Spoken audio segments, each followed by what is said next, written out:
Hello everyone, welcome to our YouTube channel.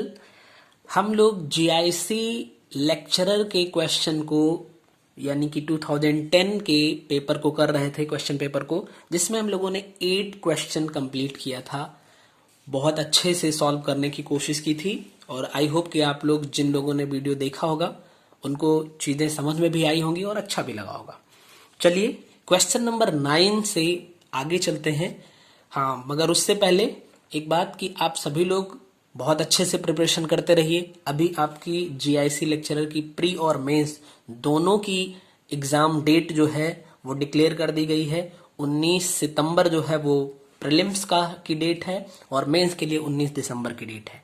तो बहुत ज़्यादा टाइम नहीं बचा है। आप लोग अपने कॉन्सेप्ट को बूस्ट करते रहिए और हम कोशिश करते हैं कि एक जो क्वेश्चन है वो किस कॉन्सेप्ट पे बेस्ड है, उस पूरे कॉन्सेप्ट को उस पर्टिकुलर क्वेश्चन के साथ में डिटेल में सॉल्व करने की कोशिश करते हैं। तो आप उसको देख सकते हैं, छोटा छोटा वीडियो है, आपका रिवीजन बहुत बेहतर हो जाएगा। ठीक है, और अगर कोई दिक्कत होती है तो आप कमेंट करके पूछ सकते हैं। चलिए स्टार्ट करते हैं। क्वेश्चन नंबर 9 क्या है? क्वेश्चन नंबर 9 कह रहा है Which of the following compounds gives only SN2 reaction? तो देखिए यहाँ पे 4 ऑप्शन है और आपको क्वेश्चन में दिख रहा होगा option A, option B, option C, option D. इसमें से कौन सा SN2 रिएक्शन देगा? तो सबसे पहले बात कर लेते हैं SN1 और SN2 रिएक्शन पे। चलिए देखिए,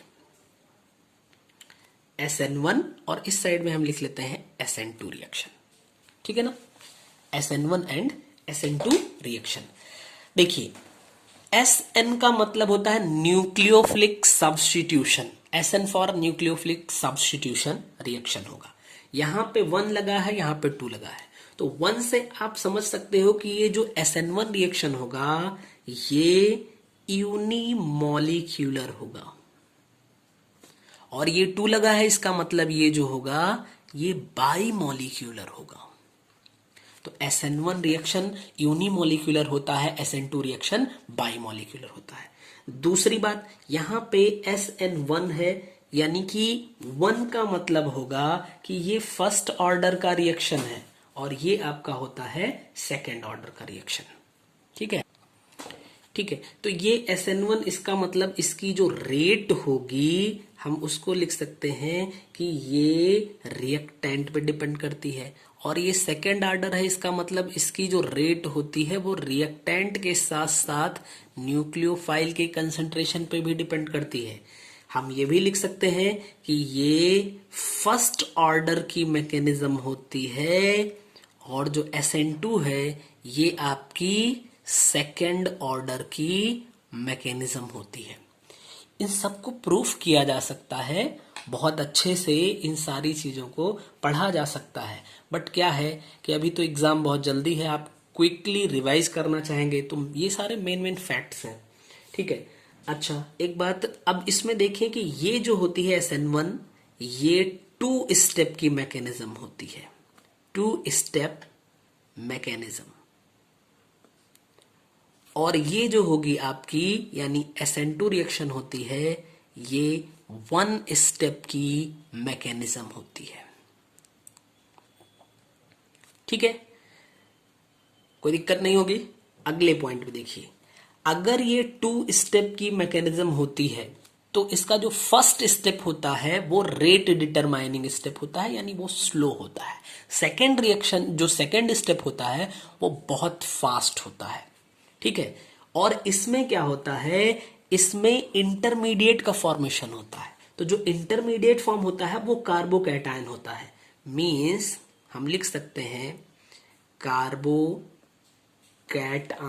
आर इंटरमीडिएट।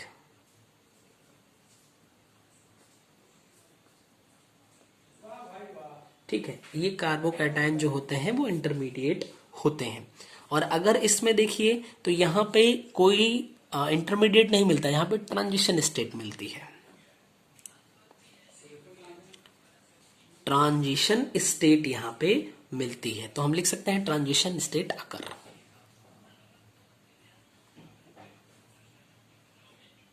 ठीक, अब अगले स्टेप पे देखिए, इसमें क्या होता है, रीअरेंजमेंट हो सकता है, क्योंकि कार्बोकैटायन अगर फॉर्म हो रहा है तो इसकी स्टेबिलिटी के लिए रीअरेंजमेंट हो सकता है। तो हम यहां पे लिख सकते हैं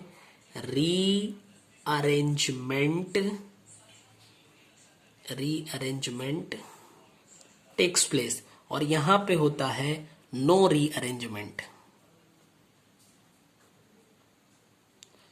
ठीक, SN2 रिएक्शन में कोई रीअरेंजमेंट नहीं होगा। इसमें रेस्माइजेशन होता है, यानी कि रेस्मिक मिक्सचर ऑब्टेन होता है। इसमें क्या होता है, इसमें रेस्माइजेशन नहीं होता, इसमें इन्वर्जन हो जाता है। ठीक है, तो कौन सा, वॉल्डेन इन्वर्जन होता है इसमें, वॉल्डेन इन्वर्जन। अच्छा एक बात देखिए, एल्किल हैलाइड की अगर आप बात करें तो 3rd डिग्री एल्किल हैलाइड होता है, जिसको आप R3X कहते हैं। ये बहुत फास्ट SN1 रिएक्शन देता है, जबकि आप यहां पे देखिए 1st डिग्री एल्किल हैलाइड या फिर RX कह सकते हैं, ये बहुत इजीली क्या होता है, SN2 रिएक्शन देता है। ठीक है, आई होप कि दिक्कत नहीं होगी अब आपको। चलिए अभी देखिए, अभी क्वेश्चन पे चलना है। क्वेश्चन में जो ऑप्शन है उस ऑप्शन के अकॉर्डिंग आपको एक चीज और समझनी पड़ेगी। ये है बेंजीन, ठीक है, इसमें हम C लगा दें और यहां पे एक H कर दिए, एक H कर दिए, एक बैलेंस ही फ्री कर दिया हमने। दूसरा हम यहां पे C H करके 2 बैलेंस ही फ्री कर दिए, और तीसरा यहां पे तीनों बैलेंस ही फ्री कर दिए। तो इसको जो बोलते हैं बेंजिल बोलते हैं, इसको बोलते हैं बेंजल, और इसको बोलते हैं बेंजो। बेंजिल, बेंजल, बेंजो, इसको भी आप जानते रहिए। और तीसरी बात, CH2 double bond CH single bond, ये जो होता है ये आपका बिनाइल ग्रुप होता है, बेनाइल ग्रुप। और CH2 double bond CH single bond CH2, तब यहां पे अगर ऐसा है तो इसको हम बोलेंगे एलिल, एलिल ग्रुप बोलते हैं। ये बिनाइल ग्रुप है और ये एलिल ग्रुप है। ठीक है, अभी एक चीज और, क्योंकि इसमें देखिए एक बेंजीन के साथ CH3O लगा हुआ था, तो हमें एक चीज और समझनी पड़ेगी यहाँ पे कि बेंजीन रिंग की बात हो रही है, हम इसको रिंग लिख रहे हैं, तो रिंग एक्टिवेटिंग ग्रुप। ठीक है, रिंग एक्टिवेटिंग ग्रुप जो होते हैं किसको बोलते हैं, तो जितने भी इलेक्ट्रॉन रिलीजिंग या इलेक्ट्रॉन डोनेटिंग आप बोल सकते हैं, डोनेटिंग, इलेक्ट्रॉन रिलीजिंग या इलेक्ट्रॉन डोनेटिंग ग्रुप होते हैं, उनको क्या कहा जाता है, रिंग एक्टिवेटिंग ग्रुप। क्योंकि ये रिंग को एक्टिवेट करते हैं। कैसे ये रिंग को एक्टिवेट करेंगे, ये इलेक्ट्रॉन को रिलीज करेंगे, यानी कि जो रिंग है, रिंग पे इलेक्ट्रॉन की डेंसिटी को इंक्रीज करवा देंगे। इसका मतलब अगर किसी बेंजीन रिंग से इलेक्ट्रॉन रिलीजिंग ग्रुप अटैच्ड है तो उस पर क्या होगा, increase electron density on ring. Ring पर क्या हो जाएगा, इलेक्ट्रॉन की डेंसिटी इंक्रीज कर जाएगी। ठीक है ना। अच्छा, मोस्ट ऑफ द ये भी देखा जाता है कि ये जो इलेक्ट्रॉन रिलीजिंग ग्रुप होते हैं, जब ये इलेक्ट्रॉन डोनेट कर देंगे तो ये मोस्टली आर्थो और पैरा डायरेक्शन के लिए रिस्पॉन्सिबल होते हैं। फिलहाल हम उसके बाद जहां पे क्वेश्चन मिलेगा वहां पे अच्छे से डिटेल में करेंगे। आगे देखिए, दूसरा आ जाएगा, एक रिंग एक्टिवेटिंग हो गया, तो दूसरा हो जाएगा ring deactivating. Deactivating just opposite पे चले जाओ, यानी अगर इलेक्ट्रॉन रिलीजिंग रिंग एक्टिवेटिंग था तो इलेक्ट्रॉन विथड्रॉइंग, इलेक्ट्रॉन विथड्रॉइंग जो होगा वो इलेक्ट्रॉन डीएक्टिवेटिंग ग्रुप हो जाएगा। ठीक है, और इससे क्या हो जाएगा, रिंग पर इलेक्ट्रॉन की डेंसिटी घट जाएगी, यानी decrease electron density on ring. ठीक है, कोई दिक्कत नहीं। तो अगर आपने इतनी बातें समझा तो आप देखिए फर्स्ट ऑप्शन में क्या है। फर्स्ट ऑप्शन में आप ध्यान से देखिए, इसमें है C6H5CH2Cl। तो यहां पे C6H5 और CH2, अगर Cl यहां से लीव कर जाएगा तो यहां पे कार्बोकैटायन का फॉर्मेशन हुआ। और अगर कार्बोकैटायन का फॉर्मेशन हो रहा है मीन्स अभी आपने देखा इंटरमीडिएट कार्बोकैटायन का फॉर्मेशन कहां पे होता है, SN1 रिएक्शन में। तो ये SN1 रिएक्शन देगा। दूसरे पे आप देखिए थर्ड डिग्री जो है आपका वो क्लोराइड गिवन है, ये देखिए। ठीक है, इसका मतलब थर्ड डिग्री क्लोराइड जो है ये Cl को रिलीज करेगा, यहाँ पे फिर कैटायन का फॉर्मेशन होगा, तो ये भी आपका SN1 रिएक्शन देगा। अभी आपने लिखा भी है ऊपर देखिए। ठीक है, नेक्स्ट जो है, नेक्स्ट में देखिए इसमें CH3CO जो है वो इलेक्ट्रॉन एक्टिवेटिंग ग्रुप है, इसलिए यहां से भी Cl हट जाएगा और ये रिंग को एक्टिवेट करेगा। रिंग यानी अगर रिंग पे इलेक्ट्रॉन की डेंसिटी बढ़ गई तो इसका मतलब यहां पे इलेक्ट्रॉन की डेंसिटी बढ़ जाएगी। सॉरी, दिख नहीं रहा है। इसका मतलब ये बहुत इजीली इस इलेक्ट्रॉन को, क्लोरीन को दे देगा और ये यहां से हट जाएगा, यहां पे पॉजिटिव चार्ज आ जाएगा।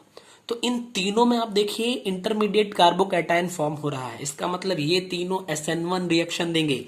अब बचा कौन, बचा है यहाँ पे next CH3C double bond O and CH2Cl। देखिए अगर इसकी शिफ्टिंग यहां पे करवा दीजिए तो यहां पे पॉजिटिव चार्ज बन गया, और अगर ये इधर जाएगा तो यहां भी पॉजिटिव चार्ज, दो पॉजिटिव चार्ज, अनस्टेबल कंडीशन हो जाती है। यानी यहीं पे है कि इंटरमीडिएट कार्बोकैटायन का फॉर्मेशन नहीं होगा, यानी ऑप्शन डी जो है इसमें आपका SN1 रिएक्शन नहीं मिलेगा, मतलब कि SN2 रिएक्शन ये देगा। तो आई होप कि आपको क्वेश्चन नंबर 9 अच्छे से समझ में आ गया होगा। हमने इसमें देखा SN1 रिएक्शन क्या है, SN2 रिएक्शन क्या है, फिर SN1 और SN2 पर बेस्ड इस क्वेश्चन को सॉल्व किया।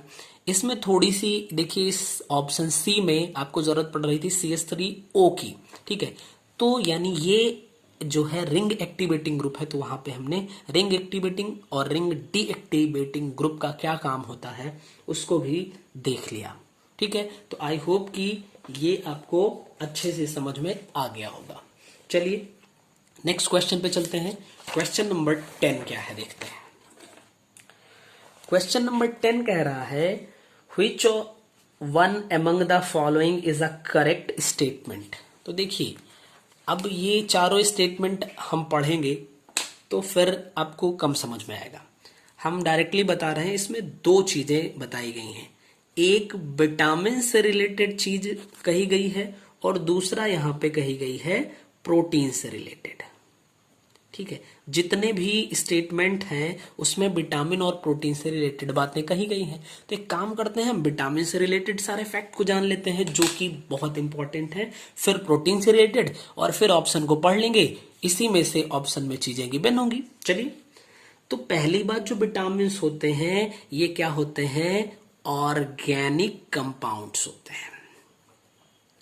ठीक है, पहली बात क्या कि जो विटामिन होते हैं ये ऑर्गेनिक कंपाउंड्स होते हैं। दूसरी बात कि ये हर लिविंग बीइंग में प्रेजेंट होते हैं, इसका मतलब हम कह सकते हैं essential for all living beings.